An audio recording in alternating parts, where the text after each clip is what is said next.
Welcome to the Living Joyfully podcast, where we talk about the intricacies of being in relationship with the people in our lives. Let's dig deep, challenge paradigms, choose connection, and live joyfully. Hello, and welcome to the Living Joyfully podcast. We are excited you found us and are interested in exploring our relationships, who we are in them, out of them, and what that means for how we move through the world. In today's episode, we're going to talk about how different people can be. I think it's a human nature thing to just automatically assume that other people see and experience the world in the same way that we do. And in reality, we are all unique. And while we really and truly are our own unique beings, there are some general traits that can be helpful to understand. So, not understanding these simple differences can lead to a lot of hurt feelings and misunderstandings. So, I'm excited that we're going to talk about a few of the biggies that tend to come up in relationships, especially. So let's start with introverts and extroverts.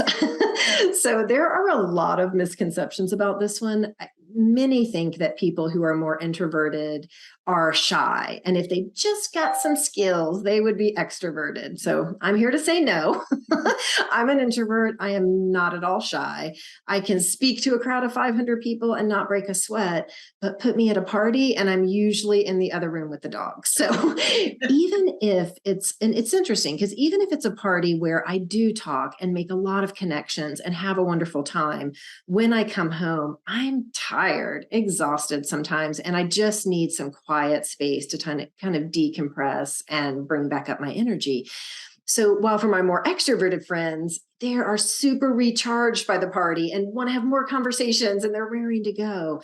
And I mean, it's good to keep in mind that this is a spectrum, but it's still helpful to understand you and your partner's tendencies when it comes to this, because how this plays out in relationships is that if you have one who's more one type than the other, it can be a lot of misunderstandings. The more introverted partner comes home from work and just wants to retreat, while the more extroverted partner is waiting at the door and they want to talk about their day and connect right away. And so, what can feel like a slight and even result in some hurt feelings is really just a personality difference. And it's easily solved for by allowing some transition time and then connecting. I have a close friend who's an extrovert, big time, and she will actually start to have low energy and start feeling depressed, even think she's coming down with some kind of an illness. And then we realize she hasn't seen people in a couple of days and a quick dose of in-person interaction, and she perks right back up. So understanding these bits can help us help each other and understand each other. And watching how our energy ebbs and flows with interaction is one clue. Oh, definitely, definitely. I think the energy piece can be such a great clue about where you lie on that introvert extrovert spectrum. And yes, remembering it's a spectrum, not a slot, is very helpful. So, after a group event, like say a family get together, dinner with friends, or a holiday party, how do you feel? Just take a moment. Are you energized and excited to engage with more people or projects? You want to just get to the next thing? As soon as it's over, are you happily just thinking, just looking around, going, what can I do? What can I do? Or do you feel, like you mentioned, Anna, fulfilled emotionally, yet drained energetically, ready for some alone time? Do you look forward to curling up with a book or a show to just recharge for a while? And then, if that energy lens doesn't resonate, just think of what you'd freely choose to do after hanging out with a group of friends for a few hours. Would you like to then hang out with another group of friends? Do you want to tackle a big project on your list? Well, then you're likely higher on the extrovert side of the scale. And if either of those options made you shudder inside, you are probably more of an introvert.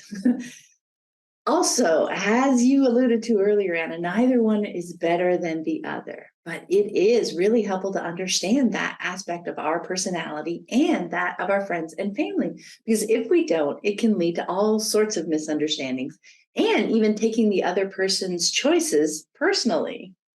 Right. And that's the big thing. Like we're taking something personally that really has nothing to do with us. And so, along these same lines, but not the same, is how we process information. So, people tend to be internal or external processors. So, internal processors take ideas and they think about them for a long time while they're weighing options and coming up with a plan and just thinking all about it in their head. And when they tell you something, they tend to be ready to act on the idea. That's a big difference. An external processor wants to see and hear the ideas in front of them, bouncing off other people. What kind of input are they going to get? Let's think about all these different things. And so they'll say things that they have no intention of doing just to see how it feels. And if we don't understand this, it really can lead to a lot of confusion. So, my externally processing friend is talking one day about moving to Europe. So, in my mind, I'm planning the going away party. I'm thinking about how sad I'm going to be that they're gone. And later I realized that they just wanted to walk through that idea. They were nowhere near making a decision at all. And Pam, I'm here to say if I say out loud that I'm moving somewhere, like the truck is lined up and the boxes will be arriving that day. There's no doubt. So again, you can see how that could lead to conflicts and confusion if we don't understand how the important people in our lives process information and what they need to process big decisions, be it space or the listening ear. So, yeah. Yes. This was such a big revelation for me. I still so clearly remember many years ago when my partner mentioned midweek about going somewhere on the weekend. So I went straight into planning mode, right? Boom, boom, boom. Let's make this happen.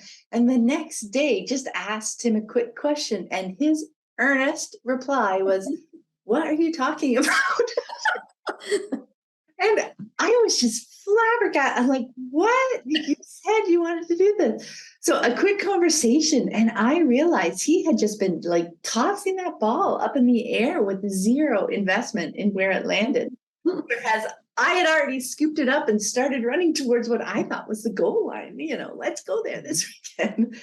So I learned to be less invested in the random balls and instead to just be curious about them because I knew he was an external processor, to ask questions, to learn more. Are you looking for a change of scenery? What would you like to do there? Just playing with it with him, that helps him process what it might feel like. And of course, we don't need to stick anybody in the box again of internal or external processor forever. But it can be really helpful to understand their tendency so we are more able to join them where they are, whether it's fantasizing and brainstorming, like with your friend Anna too, or getting ready to help tape up your boxes. So understanding that others may well process things differently than I do, I might preface my words so they come across more clearly. So maybe I say, I'm dreaming about moving to Europe. What do you think that might be like? Or I've been thinking about changing careers for a while now, and I just found this great job I'd like to apply to. Can you help me tweak my resume? I don't think it really ever hurts to give people a little bit more context so they can better understand where we're coming from and what we're looking for. It helps us connect more quickly. Yes. And with all those pieces, they're just things to consider, patterns to look for, ways to not take things personally, again, because that's so often where we derail. And, just because someone has a different process or experiences things in a different way. So letting go of judging also that there maybe is one way or a better way, or this is the way, when we can let that go, it just really opens us up to that connection. And so one of the other things I wanted to touch on are sensitivities.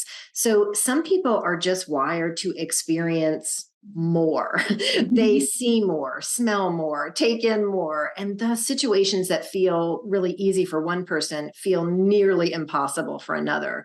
And the confusion comes in when someone takes it personally, when someone says something doesn't work for them.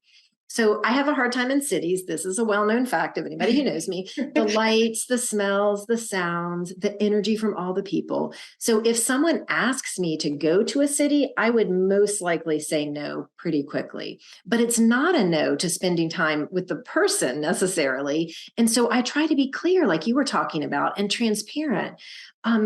Because it helps give them that additional information, which I think is probably always a good idea, just like let's provide some context and information.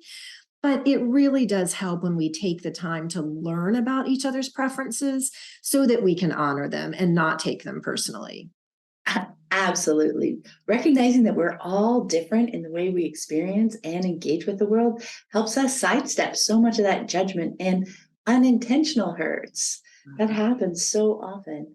So when our introverted partner beelines for the couch to quietly watch some TV after a fun afternoon with extended family, it does not mean that they're purposefully ignoring us or that they didn't enjoy the afternoon. It really can just be about their need to recharge. It doesn't need to be a reflection on us at all. And when we ask our friend about joining us at the big local festival this weekend, yay, and they say they need to think about it, that needn't be a slight on us either. Maybe they're an internal processor and need to think through what a change in plans would mean for them. Or maybe they're an introvert and need to consider how much recovery time they'll need after and whether they can work that in. And maybe they're sensitive to the sounds and smells that come with a festival full of food carts and loud music and need to consider some tools to help them navigate the environment reasonably comfortably for them. And as you mentioned, Anna, even if they decide not to join us, there is a very good chance that too is not about us. We can have a conversation about it with them and next time invite them to get together in a way that works better for them. And the more we know about how we tick, the more easily we can have those kinds of conversations with others. We can share those little pieces of ourselves and open up the space for them to share more with us. And that way they see that our choices aren't judgments of them, but are examples of how we care for ourselves, right? What a difference it makes to our relationships to understand these fundamental differences between people, right? Right. And I mean, you would think we would know some of this, but really it is a surprise to a lot of people I talk to. It's this, oh, yeah, they do that. Now that makes sense. And so, right, just putting these pieces together and thinking about for ourselves, even because that's the thing. I think sometimes we don't even have this awareness about ourselves. And so that's why I think it's going to be really interesting this week to think about the important people in our lives, to think about ourselves. What do we know about them? What we might not know. And so here are our questions to reflect upon for this week. So first, do you feel you're more introverted or extroverted? How about the most important people in your life? How do you see them and how do they see themselves? And I want to point this out because if people meet me in a work environment, they think I'm an extrovert. That was one of the first places I took a Myers-Briggs test in a corporate America job, and they were like, something's wrong there. I was the farthest on the introvert scale. So it's not just how we see someone, like learn about them, because then they may be able to be at this level, but it's draining them. So that piece is important. Are you more of an internal or external processor? And what about those around you? And I think it would be curious to look at, have you seen this cause any confusion and kind of peel back some maybe areas where you've had some disagreements and think, was this at play? So I think that could be really interesting. What areas of sensitivities or just preferences do you wish that your partner or your friends understood about you? And then ask them if they have anything they'd like you to know. Because I think that's interesting. Because I think sometimes we think people just know these things about us because we're spending all this time together, but we don't. And then there's also that expectation we can have of our partner too. Mind read. Yeah, it's like, okay, well, they should have figured this out about. No, let's be open and share all the little pieces, not have expectations of others to figure it out on their own. That's a big one, I think. Let's keep sharing, keep that context coming. And lastly, we just wanted to make a quick mention about love languages. So this idea was put forth by Jerry Chapman in his book, and that there are 5 love languages. We each tend to have a primary and a secondary. He lists them as physical touch, words of affirmation, gifts, acts of service, and quality time.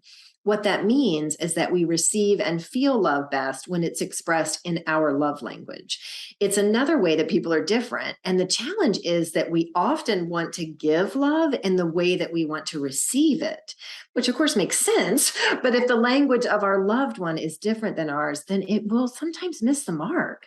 So following the link in the show notes, take the love language quiz if you haven't, and figure out what's your love language and your partners and your children even.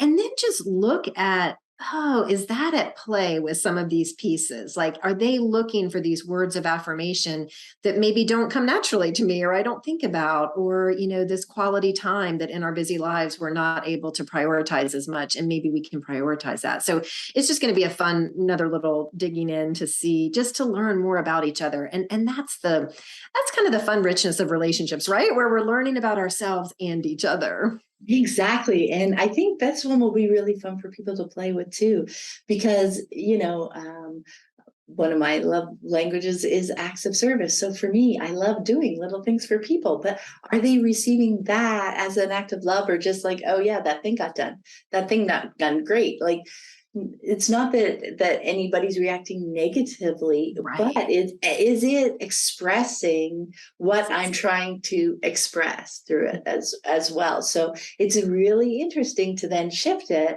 and realize they may have other love languages, and to then say, oh, well, how could I use their language to express, and just play with that? It's really fun for me. You'll hear that me say this many times through the podcast, I'm sure. Let's play with things and see how they feel, see how they unfold. What happens when we do something doesn't mean we have to do it forever, doesn't mean we have to do it the same way forever, doesn't mean we ever have to do it again. But we can learn so much when we just try something out and see what happens. It's fun, right? That brings the fun and the playfulness to it. And that's what I think because I do think relationships are fun and interesting. And that playful, open, curious attitude is really what helps that. Hey, we're in this together. Let's figure each other out. Let's see how we want to move through the world. So yeah, I love it. Yay. Well, thank you so much for listening, everyone. And we will see you next time. Bye. Thanks so much for listening. We really appreciate you being here with us as we explore ways to improve our relationships and understand ourselves better. You can find us on Instagram at Living Joyfully Podcast, and join us next week as we dig deep, challenge paradigms, choose connection, and live joyfully.